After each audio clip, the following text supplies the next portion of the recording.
thought for the day. A fine mind is a blessing of the Emperor. It should not be cluttered with trivialities. Alignment of alien structures on Angelis. Written by Phil Kelly. Narrated by R.J. Bailey. Ultimatum administratum solum, inscriptor, Votis. Schola ideatrix, Caribis. Ido purificatum, Teague. Ido diabolis, Ira Calo. exemplaris, 11.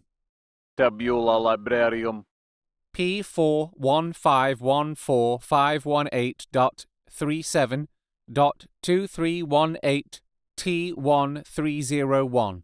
alignment of alien structures on Angelis. Transmitted, base station Angelis. Received, Dolumar 4.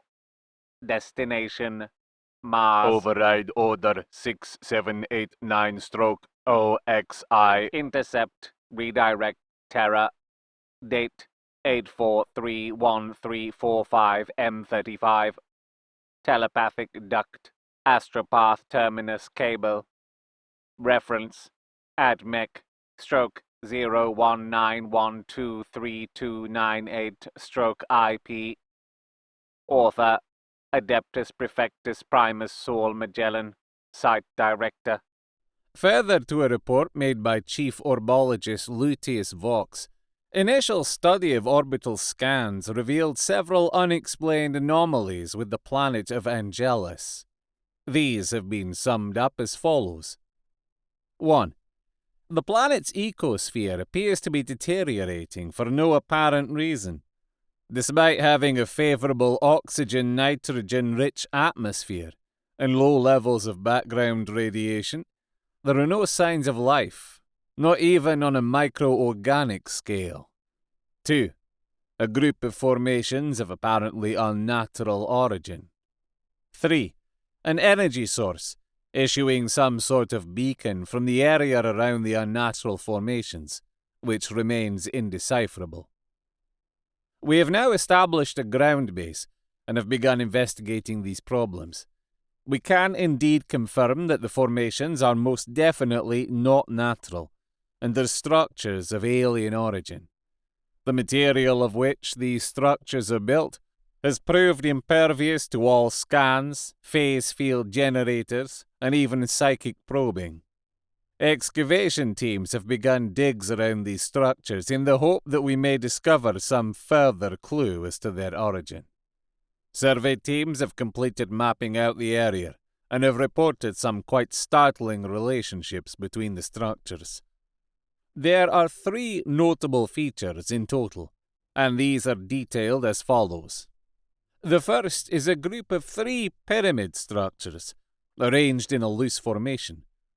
All 3 pyramids are 4-sided, but of differing dimensions. It was, at first, thought that all 3 pyramids were in the same plane, with the 4 sides facing due north, south, west, and east. However, accurate surveying has revealed small shifts of around 0.0056 degrees. This places each of the 3 pyramids, with one of their corners facing the third of 3 features. Further work by Adeptus Astrologicus Herveus claims that the pattern conforms to the proof x equals I brackets n divided by m minus u brackets n divided by m plus 0 brackets n divided by m, where x equals 1. This, he states, places the pattern in direct warp conjunction with a star constellation visible during the summer solstice from the location of the pyramids. I am unsure of the significance of this upon our investigation. I am inclined to think it is mere coincidence. The second of the features is a long trench running alongside the pyramids. The trench is some 800 meters in width and, owing to filling by drift sands, is of yet undetermined depth. The existing trench runs directly north for some 60 kilometers, before increasing damage from sandstorms and shifting continental plates, has eroded the trench completely, making estimation of its original length impossible. It could stretch right to the planet's pole or even further. Once again, Adeptus Astrologicus Harveus is keen to point out that the positioning of the trench in relation to the pyramids matches the visible correlation between his constellation mentioned earlier in the Eastern Galactic Spiral Arm.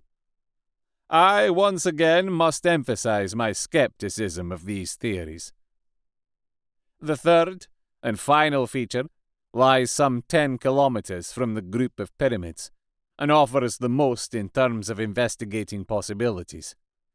It looks to be a pyramid of similar design to the others. However, it appears to have been damaged, or has in some way been dismantled, or was simply never completed. We are about to begin an expedition into this pyramid, which I myself will lead. I hope to include more details about the interior of these structures in my next report. Your obedient servant, Saul Magellan. You have been listening to Alignment of Alien Structures on Angelis. Written by Phil Kelly. Narrated by R.J. Bailey. If you've enjoyed this, please leave a review on iTunes, or like, share and subscribe on YouTube, depending how you're listening. Thank you to Phil Kelly for writing the fiction that I grew up with. Thank you to Graham McNeill for helping attribute the right authors to their individual stories. This production, like all of Oldex, is entirely unofficial and uncommercial, from an out-of-print publication, is a derivative work with all copyrights owned by Games Workshop, and is a celebration of the hobby and lore I grew up with. If you have suggestions for other old Codex fiction for me to narrate on this podcast, you can comment, contact me on Twitter at rjbailey, or email robertjbailey@gmail.com. Links are in the show description. You can follow Phil Kelly on Twitter at PhilKellyWords, and Graham McNeill on Twitter at Graham McNeill, whose website is graham-mcneil.com.